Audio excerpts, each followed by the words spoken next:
Hello दोस्तों, मैं हूं आरती और आप सभी का स्वागत करती हूं हमारी क्लास मेरे गुरु चैनल पर। आई होप आप अच्छे से पढ़ रहे होगे। तो आपको पता है मैं हमेशा लेकर के आती हूं नए नए टॉपिक, हम जिन पर चर्चा करते हैं। और ज़्यादा जितने भी टॉपिक्स हम डिस्कस करते हैं ना, वो सारे आपके एग्जाम्स के हिसाब से बहुत इंपॉर्टेंट होते हैं। तो कोई भी ऐसा फालतू टॉपिक यहाँ पे नहीं हम डिस्कस करने वाले कि व्यूज़ बहुत ज़्यादा आ जाएँ और आपके काम के ना हो, क्योंकि ऐसी न्यूज़ से ना आपका पूरा यूट्यूब भरा हुआ है। लेकिन हम क्या करेंगे, यहाँ पे बिल्कुल ऐसा एग्जाम ओरिएंटेड मटेरियल लेकर के आ रहे हैं ताकि आपके स्टेट एग्जाम्स हो, यूपीएससी हो, वनडे एग्जाम्स हो, कहीं पर भी कोई पूछे तो वो करंट अफेयर जो है आपके लिए यूज़फुल हो।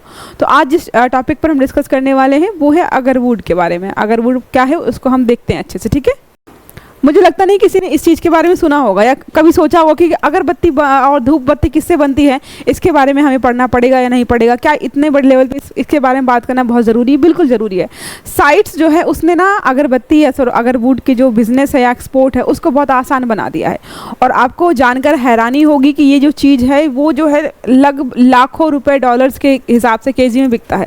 इसको लिक्विड गोल्ड भी कहा जाता है। तो हम जो है देखेंगे कि अगरवुड आखिरकार क्या होता है और चर्चा में क्यों है। न्यूज़ क्या है? तो न्यूज़ ये है कि जो साइट्स है अगरवुड के निर्यात को जो है आसान बनाया है। अब जो निर्यात को आसान बना देते हैं कोई चीज़ को, तो उससे होता क्या है कि हमारा यहाँ से जो है जो भी चीज़ें हमारी हैं, जैसे अगरवुड का निर्यात हम ज़्यादा करेंगे तो हमें जो है ज़्यादा इनकम जनरेट कर पाएंगे। और जो लोग भी जो है इस चीज़ की खेती में लगे हुए हैं, किसान हैं, बिजनेसमैन हैं, छोटे भी स्टार्टअप जिन्होंने भी स्टार्ट किया है, जो चीज़ें भी इससे कनेक्टेड हैं उनको भी फ़ायदा होने वाला है। तो इसलिए हमारे लिए बहुत इंपॉर्टेंट टॉपिक है। बहुत छोटी सी चीज़ है, एक शब्द है अगरवुड, और उसको लेकर के पेपर में क्वेश्चन जरूर पूछा जाएगा। देखो लिखा, ये देखते हुए कि अगरवुड की खेती भारत के विभिन्न भागों में की जाती है। किन किन भागों में की जाती है मैं आपको बता दूंगी। स्पेशली जो आपका नॉर्थ ईस्ट वाला एरिया है वहाँ पे ज़्यादा की जाती है, विशेष रूप से पूर्वोत्तर। नॉर्थ ईस्ट वाला एरिया जो है आपका है असम, मणिपुर, नागालैंड एंड त्रिपुरा। त्रिपुरा में आपको ज़्यादा देखने को मिलेगा। और जो चीज़ों पर चर्चा करने वाले हैं, जो आर्टिकल है त्रिपुरा पर भी ज़्यादा बेस्ट है, क्योंकि त्रिपुरा में जो कुछ चीज़ें क्या हैं, कुछ अनुप्रयोग किए गए हैं, वहाँ पर कुछ स्कीम्स वगैरह चलाई गई। 2021 में जो है स्कीम भी चलाई गई थी वहाँ पर। तो हमारे लिए जानना जरूरी है कि वो क्या है। फिर क्या लिखा है, भारत ने वन्यजीव और वनस्पति की लुप्तप्राय प्रजातियों के अंतर्राष्ट्रीय व्यापार सम्मेलन, जिसे आपको शॉर्ट में शाइट्स कहते हो, के महत्वपूर्ण व्यापार की समीक्षा की थी। और यहाँ पर क्या है, अगरवुड का साइंटिफिक नेम क्या है, एक्वेलेरिया मेलाकेंसिस। एक्वेलेरिया मेलाकेंसिस जो है इसका साइंटिफिक नाम है या वैज्ञानिक नाम है। आपका वनडे एग्जाम हो गया, या हो सकता है कि आपके एग्जाम में जो है स्टेटमेंट फॉर्म में पूछ ले कि भाई अगरवुड का साइंटिफिक नाम क्या होता है। आप जो है चुप रह जाएंगे, समझ में ही नहीं आएगा कि क्या पूछा है, ये कहाँ से आया। ऐसे ही छोटे छोटे होते हैं चीज़ें। यूपीएससी क्यों बोलता है रीड बिटवीन द लाइंस। ये आर्टिकल बहुत छोटा सा एक कोने में पड़ा हुआ था, किसी ने नहीं देखा होगा, ना ही कोई न्यूज जो आपके यूपीएससी के बड़े बड़े चैनल्स वगैरह हैं, मुझे लगता है किसी ने पढ़ाया होगा यहाँ पे। लेकिन क्या है, बहुत इंपॉर्टेंट है। तो यहाँ पे साइट्स में रखा गया है इसको, और साइट्स में रखा गया, भारत ने ही इसकी सिफारिश की थी कि इसको साइट्स में रखना चाहिए, तभी इसको आगे यहाँ पे रखा गया था, ठीक है। अब बात करें हम अगरवुड के बारे में, तो इसको आप धूप बत्ती कह लीजिए, अगरबत्ती कह लीजिए, खुशबू देने वाला कोई भी चीज़ आप जानते हो ना, उसको आप अपनी लैंग्वेज में कुछ भी कहना चाहते हैं उसको आप कुछ भी कह सकते हो, ठीक है।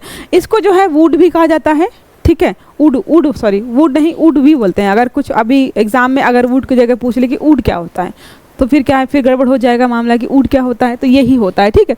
बहुत मूल्यवान है, खुशबू तो देता ही है, आपको पता है, मूल्यवान भी है। देखो यहाँ पे लिखा है कि नहीं लिखा, लगभग $1,00,000 पर केजी बिकता है ये, $1,00,000 पर केजी।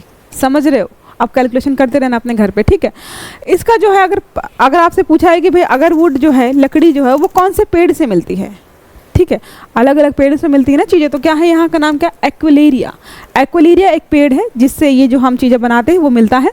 ट्रॉपिकल फॉरेस्ट में मिलता है, ठीक है, ट्रॉपिकल फॉरेस्ट में मिलता है ये आपको। अगर बात करें एल्टीट्यूड की, तो लगभग 1000 मीटर की ऊंचाई पर, लगभग 1000 मीटर की ऊंचाई पर, या फिर जहाँ पे ज़्यादा बारिश या ज़्यादा नमी होती है वहाँ पर भी आपको ये देखने को मिल जाएगा, ठीक है। इसके बारे में देखो, अगर बात करें कि इसके जो है यूज़ क्या है, क्या सिर्फ हम इसका यूज जो है अगरबत्ती धूप बत्ती बनाने के लिए करते हैं। देखो, अगर सिर्फ अगरबत्ती धूप बत्ती बन रही होती ना तो इतना महंगा नहीं बिकता, ये चीज़ आपको समझनी चाहिए। इसके अलावा भी बहुत सारे अनुप्रयोग हैं इसके, और इतनी महंगी महंगी चीज़ें बिकती हैं, बनती है ना इससे, जिसकी वजह से बहुत मूल्यवान हो जाता है। देखो पहला क्या है, परफ्यूम्स। आपको पता है अगर अच्छी क्वालिटी का परफ्यूम लेने जाएंगे आप तो 400-500 या 1000 रुपये से नीचे का नहीं मिलता। परफ्यूम बनते हैं इससे, मेडिसिनल बेनिफिट्स भी हैं इसके, बहुत सारी दवाइयों में यूज़ किया जाता है।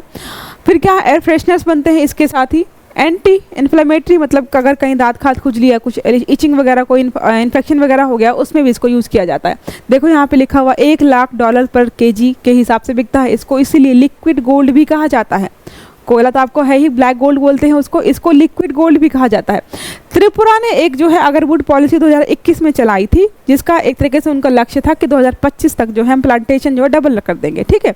जितना भी उनके पास अभी खेत है, मान लीजिए 100 पेड़ हैं वहाँ पे अगरवुड के, तो वो चाहते थे कि इसके जो है 5 साल में, एग्जाम्पल है 100 का, जो है 200 हो जाए। तो वहाँ पे था प्लांटेशन का एक मुहिम चलाई गई थी कि जितने भी पेड़ हमारे यहाँ पे, हम चाहते हैं इसकी डबल चीज़ें हो जाए ताकि हमें ज़्यादा फ़ायदा हो।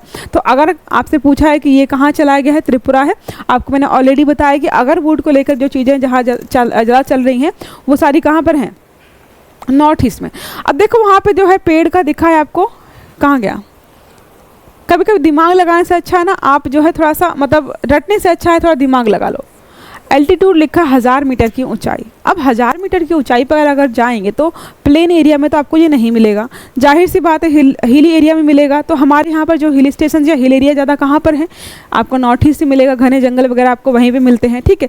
ज़्यादा बारिश चाहिए आपको, तो आपको पता है नॉर्थ ईस्ट में खूब सारी बारिश होती है, नमी वाले इलाके भी होने चाहिए। तो ये सारी चीज़ें जो है इसकी खेती के लिए या इसके पेड़ों को उगाने के लिए बहुत अच्छे हो जाते हैं, इसलिए ये चीज़ें आपको यहीं पर देखने को मिलेंगी। त्रिपुरा आपका यहाँ पर है, ठीक है, याद रखिएगा। सॉरी, ये तो यहाँ पर मिलेगा आपको, ठीक है, याद रखिएगा, लोकेशन याद रखिएगा। यहाँ पे देखो मिजोरम है बगल में, ये मणिपुर है इसके अगल बगल में, ऊपर जो है आसाम है और यहाँ पे मेघालय है। मैं यहाँ पे लिख देती हूँ, यहाँ पे जो है मान लीजिए यहाँ पे त्रिपुरा है। बाई चांस मैप का ही क्वेश्चन हो गया, फिर क्या करेंगे आप, त्रिपुरा है आपका यहाँ पर, फिर यहाँ पर आपका हो जाएगा, यहाँ पर आपका है एक स्टेट हमारा यहाँ पर है मिज़ोरम, ठीक है। फिर और कौन सी टच कर रही है, मिज़ोरम की बॉर्डर टच हो रही है, लेकिन जो है मणिपुर की नहीं हो रही है। ऊपर जो है आपका है आसाम टच कर रहा है, ठीक है, और यहाँ पर आपका मेघालय है। ये 3 जो है स्टेट्स हमारे आपस में टच कर रहे हैं और ज़्यादातर आपको चीज़ें यहीं पे मिलेंगी। आसाम में भी बताया गया था, ठीक है। तो इसका मैप है जो याद रखिएगा, और ये पॉलिसी भी वहीं पर चलाई गई थी। अब हम देख लेते हैं साइट्स क्या है, साइट्स की स्थापना कब हुई थी। अब साइट्स ने ही हमारे बिजनेस को आसान बनाया है इस चीज़ के लेकर के, तो साइट्स के बारे में थोड़ी जानकारी हमें जानना जरूरी हो जाता है। तो क्या लिखा है, वन्य जीव। आपको पता है साइट्स क्या काम करता है, थोड़ा सा ओवरव्यू दे देती हूँ। साइट्स का इंपॉर्टेंट काम ये है कि कोई भी फौना एंड फ्लोरा, मतलब जीव जंतु हो, पेड़ पौधे हो, उनका अगर गैर कानूनी रूप से व्यापार किया जाता है, कि पहले से क्रिटिकली इंडेंजर्ड है, लुप्त प्राय होने वाली चीज़ें खत्म हो जाए कभी भी, और आप उसका ट्रेड कर रहे हो, तो उन सब चीज़ को वहाँ पे कंट्रोल करना एक तरीके से क्या काम, यही सब काम कौन करता है, हमारा साइट्स करता है। साइट्स की अगर बात करें स्थापना कब हुई थी, तो 3 मार्च 1973 को वाशिंगटन DC, संयुक्त राज्य अमेरिका में 80 देशों के प्रतिनिधियों की बैठक में कन्वेंशंस के पाठ पर अंततः सहमति बनी और 1 जुलाई 1975 को साइट्स लागू हुआ। कन्वेंशन की मूल प्रति अंग्रेजी, फ्रेंच, स्पेनिश भाषाओं में डिपॉजिटरी सरकार के पास जमा की गई थी। प्रत्येक संस्करण समान रूप से प्रमाणिक है।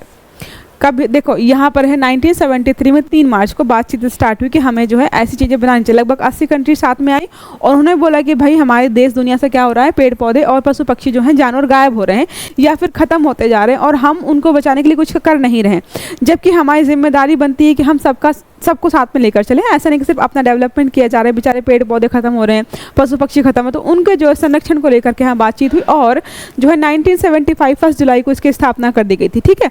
अब है यहाँ पे साइट्स का पूर्ण रूप, आपको पता ही है, बहुत आसान है। साइट्स है convention on international trade in endangered species of wild fauna and flora. तो क्या है, अगर ट्रेड होता है किसी भी इंडेंजर्ड स्पीसीज का, चाहे तो वो मतलब फाउना हो या फिर फ्लोरा, मतलब चाहे जीव जंतु हो या पेड़ पौधे हो, ये इसका फुल फॉर्म है। फिर क्या लिखा है, जंगली जीवों और वनस्पतियों की लुप्त प्रजातियों में अंतर्राष्ट्रीय व्यापार कन्वेंशन का संक्षिप्त नाम है। चीज़ें वहीं चल रही हैं, ठीक है। अब हमारा यहाँ पे IUCN को लेकर के, अभी IUCN को लेकर के भी बात करेंगे हम, मैंने इसलिए IUCN को डाला है यहाँ पे।